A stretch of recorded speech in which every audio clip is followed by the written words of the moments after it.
नमस्कार साथियों, मेरा नाम है आशुतोष और आप देखना शुरू कर चुके हैं डायनामिक इम्पल्शन। आज की इस वीडियो में चर्चा होगी 17 जुलाई 2026 के करंट अफेयर्स की। और आप सबको पता है वीडियो में अंत तक जुड़े रहना ज़रूरी है, क्योंकि ज्ञान को कभी भी अधूरा नहीं छोड़ना चाहिए। शुरू कर रहे हैं वीडियो को आज की पहली जानकारी के साथ। ध्यान रखिएगा, नोट ज़रूर करते जाइएगा और प्रॉपर रिवीजन जारी रखिए। डेफिनेटली एक अच्छा रिस्पॉन्स आपको मिलेगा। आगे बढ़ते हुए पहली जानकारी, कैबिनेट ने मोबाइल फ़ोन निर्माण योजना को मंजूरी दी है। माननीय प्रधानमंत्री नरेंद्र मोदी के नेतृत्व में हुई केंद्रीय मंत्रिमंडल की बैठक में मोबाइल फ़ोन निर्माण योजना को मंजूरी दे दी गई है। इस योजना के लिए 62,500 करोड़ रुपए का वित्तीय अनुदान दिया गया है, जिसका उद्देश्य स्थानीय विनिर्माण को बढ़ावा देना, मूल्यवर्धन बढ़ाना, आपूर्ति श्रृंखला की दक्षता में सुधार करना, भारतीय ब्रांडों को प्रोत्साहित करना और भारत को मोबाइल विनिर्माण के क्षेत्र में वैश्विक अग्रणी के रूप में स्थापित करना है। पूरा मोबाइल को लेकर के है, मोबाइल विनिर्माण को लेके। ये योजना बड़े पैमाने पर इलेक्ट्रॉनिक्स विनिर्माण के लिए सफल उत्पादन लिंक्ड प्रोत्साहन योजना के पूरा होने के ठीक बाद आई है। मेक इन इंडिया पहल पर सरकार के प्रयासों को दर्शा रही है। मोबाइल फ़ोन निर्माण योजना भारत में केंद्र सरकार द्वारा शुरू की गई एक बड़ी योजना है। इस योजना को मंत्रिपरिषद द्वारा अनुमोदित किया गया है। इस योजना के तहत सरकार का उद्देश्य प्रदर्शन से जुड़े पुरस्कारों के माध्यम से मोबाइल फ़ोन विनिर्माण क्षेत्र का विकास करना है। ज़रूरी जानकारी है, पढ़िएगा इसके बारे में। आगे बढ़ते हैं। सरकार ने डीजल और एटीएफ निर्यात पर अप्रत्याशित लाभ कर बढ़ा दिया है।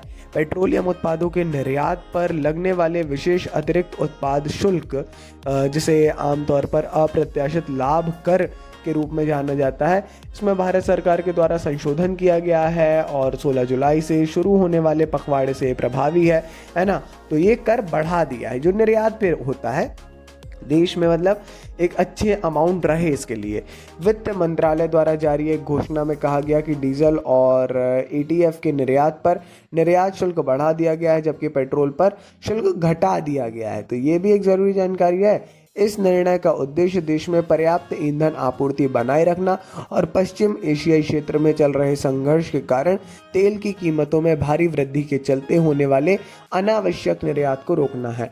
तो सीधी बात है, टैक्स बढ़ेगा तो आप सबको पता है कि कहीं ना कहीं एक्सपोर्ट में कमी देखने को मिलेगी। तो सीधी सी बात है, ये एक प्रयास है शासन का कि एक अच्छी आपूर्ति देश में बनी रहे। अभी भी स्थितियां फिर भी भारत में ठीक है और थोड़ा सा इसके बारे में समझना चाहिए। आगे बढ़ते हैं अगली जानकारी। केंद्र सरकार ने पीएलआई योजना के तहत 10 गीगावाट एसीसी बैटरी निर्माण के लिए वैश्विक बोलियां आमंत्रित की हैं। भारत सरकार के भारी उद्योग मंत्रालय ने भारत सरकार की उत्पादन संबंधी प्रोत्साहन योजना के तहत उन्नत रसायन सेल बैटरी निर्माण इकाइयों की स्थापना के लिए वैश्विक बोलियां आमंत्रित की है। ये 18,100 करोड़ रुपए की पीएलआई परियोजना का अंतिम चरण है। इसका उद्देश्य एक मजबूत घरेलू बैटरी निर्माण प्रणाली स्थापित करना और बैटरियों पर आयात निर्भरता को कम करना है। उत्पादित बैटरियां ग्रिड स्तर पर ऊर्जा भंडारण के लिए आवश्यक होंगी, जो सौर और पवन ऊर्जा जैसे नवीकरणीय ऊर्जा स्रोतों से उत्पन्न बिजली को संग्रहित करने में सहायक होती हैं। कहीं ना कहीं एक बड़ी और ज़रूरी जानकारी है, ज़रूर इसके बारे में पढ़ लीजिएगा। तो ये भारी उद्योग मंत्रालय की बड़ी योजना है, ठीक है ना। 18,100 करोड़ रुपए की एक पीएलआई परियोजना का ये अंतिम चरण है ना। तो उसमें क्या है, घरेलू बैटरी, क्योंकि आप सबको पता है कि पूरा अब तो इलेक्ट्रॉनिक व्हीकल से लेके हर एक चीज़ अब हमको देखने को मिल रही है इलेक्ट्रॉनिक। तो कहीं ना कहीं ये एक दूरदृष्टि को देखते हुए शासन की कहीं ना कहीं एक अच्छा निर्णय इसको कहा जा सकता है, ठीक है ना। तो करंट अफेयर्स की दृष्टि से भी ये ज़रूरी है एग्जाम पॉइंट ऑफ व्यू से।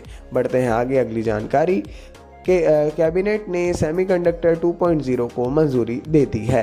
भारत के सेमीकंडक्टर इकोसिस्टम के निर्माण के लिए 1.27 लाख यानी 1,57,000 27,000 करोड़ की पहल की है। ये किसके लिए है? सेमीकंडक्टर के लिए। सेमीकॉन इंडिया मिशन बहुत पहले का है, अब इसका दूसरा चरण हाल ही में लॉन्च किया गया है। सेमीकॉन 2.0 को मंजूरी दे दी है केंद्र सरकार ने, केंद्रीय मंत्रिमंडल ने, है ना। इसमें सेमीकंडक्टर डिजाइन और निर्माण पारिस्थितिकी तंत्र को बढ़ावा देने वाली ये नीति है। प्रधानमंत्री मोदी की अध्यक्षता में हुई बैठक में सेमीकॉन 2.0 को मंजूरी दी गई और इस परियोजना के लिए जैसा बताया 1,27,000 करोड़ रुपए करीब आवंटित किया गया है। इतना बजट। इस परियोजना का प्राथमिक उद्देश्य चिप डिजाइनिंग कार्यों और क्षमताओं में सुधार करना, उन्नत सेमीकंडक्टर विनिर्माण कंपनियों को आकर्षित करना, अनुसंधान और नवाचार प्रयासों पर ध्यान केंद्रित करना, कुशल कार्यबल के विकास को समर्थन देना और एक विश्वसनीय सेमीकंडक्टर आपूर्ति श्रृंखला के निर्माण में योगदान देना है, जिससे भारत तकनीकी और आर्थिक रूप से आत्मनिर्भर बन सके। सेमीकॉन 2.0 भारतीय सरकार द्वारा शुरू किया गया एक नया सेमीकंडक्टर विकास कार्यक्रम है। एक प्रश्न उठता है, जो पुराना अभियान था उसमें क्या क्या चीज़ें हुई और कितना हम आगे बढ़ सके, उसके बारे में पढ़िए। आगे बढ़ते हुए भारत और यूरोपीय संघ ने AI कृत्रिम बुद्धिमत्ता, EV इलेक्ट्रॉनिक व्हीकल्स इलेक्ट्रिक वाहनों और लचीली आपूर्ति श्रृंखलाओं पर अपनी साझेदारी को मजबूत किया है। ब्रसल्स में हाल ही में आयोजित तीसरी भारत यूरोपीय संघ व्यापार और प्रौद्योगिकी परिषद की बैठक के दौरान भारत और यूरोपीय संघ दोनों ने कृत्रिम बुद्धिमत्ता, इलेक्ट्रॉनिक व्हीकल, सेमीकंडक्टर, नवीकरणीय ऊर्जा प्रौद्योगिकियों, डिजिटल प्रौद्योगिकियों और एक मजबूत आपूर्ति श्रृंखला के निर्माण के सहयोग को बढ़ाने के तरीकों पर विचार विमर्श किया है। अपने संबोधन में विदेश मंत्री डॉक्टर एस जयशंकर ने कहा कि वैश्विक व्यापार प्रथाओं में व्यवधान और प्रौद्योगिकी की कमियों के मद्देनज़र विश्वसनीय साझेदारी अत्यंत महत्वपूर्ण हो गई है। चर्चाओं में एक सुरक्षित, आधुनिक और टिकाऊ वैश्विक अर्थव्यवस्था के निर्माण और उसे बनाए रखने के लिए इस साझेदारी को बढ़ते महत्व पर भी प्रकाश डाला गया है। तो एक ज़रूरी इम्पोर्टेंट जानकारी है भैया, ज़रूर इसके बारे में पढ़ना चाहिए, थोड़ा सा इसके बारे में जानना चाहिए, है ना।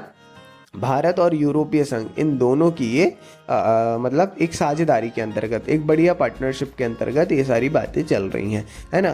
थर्ड, हमारा भारत और EU का दोनों का व्यापार और प्रौद्योगिकी परिषद की बैठक थी। तो अपनी ओर से जो MEA मिनिस्टर हैं वो हैं एस जयशंकर जी, वो गए थे।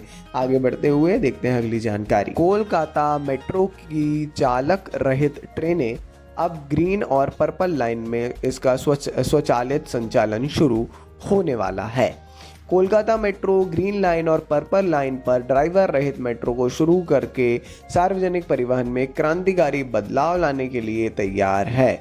कोलकाता जो है एक बहुत बड़ा बदलाव का साक्षी बन रहा है, एक बहुत बड़े बदलाव का।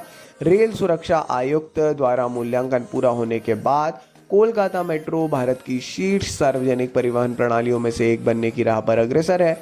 इस नए अपग्रेड के साथ कोलकाता भारत के उन चुनिंदा शहरों में शामिल हो जाएगा जो ग्रेड ऑफ ऑटोमेशन 4 ड्राइवर रहित मेट्रो सेवा प्रदान करते हैं, है ना। चुनिंदा शहर है वास्तव में। अत्याधुनिक संचार और नियंत्रण प्रणालियों और यात्रियों की सुरक्षा के लिए कई सुविधाओं से लैस ये नई ट्रेनें शहर में लोगों को यात्रा करने के तरीकों को उसमें पूरी तरीके से बदलाव कर देंगी, पूरी तरीके से बदल देंगी। बहुत ज़रूरी इंपॉर्टेंट जानकारी है। देख रहे होंगे पश्चिम बंगाल में कई ऐसे परिवर्तन हैं, जैसे अभी वो खेला होबे दिवस का हमने कल न्यूज़ ली थी परसों, तो इस प्रकार की न्यूज़ में थोड़ा सा करंट अफेयर्स में एक इंपॉर्टेंट रोल प्ले कर सकती हैं एग्जाम के पॉइंट ऑफ व्यू से। चलिए भैया, ये थी आज की इस वीडियो की अंतिम जानकारी। अपन मिलेंगे ऐसी ही ढेर सारी जानकारियों के साथ अगले वीडियो में। सपोर्ट बनाए रखिए, वीडियो अच्छा लगा हो तो लाइक करिए, चैनल पर नए हैं या रेगुलर देख रहे हैं तो सब्सक्राइब ज़रूर कीजिए। रोज़ सुबह 6 बजे हमारे वीडियोस